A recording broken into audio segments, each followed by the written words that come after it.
Perfect simple pulao rice ఎలా చేయాలో తెలుసుకుందాం. 4 స్పూన్ల నూనె, 2 స్పూన్ల నెయ్యి వేసుకుని పలావ్ దినుసులన్నీ చక్కగా వేసుకున్న తర్వాత పచ్చిమిర్చి, ఉల్లిపాయ వేసుకోవాలి. ఈ విధంగా ఉల్లిపాయ కరెక్ట్గా గోల్డెన్ కలర్లోకి రాగానే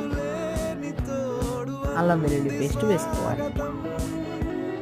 తగినంత, మీరు ఎంత క్వాంటిటీ తీసుకుంటారో అంత.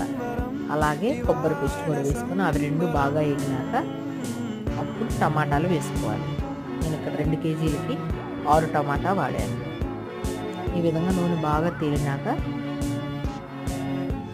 నీళ్ళు, కేజీన్నర నీళ్ళు. నేను 2 కేజీలు తీసుకున్నాను కాబట్టి 3.5 కేజీల వాటర్, 3.5 లీటర్ల వాటర్ తీసుకొని ఆ విధంగా తెరలాలి.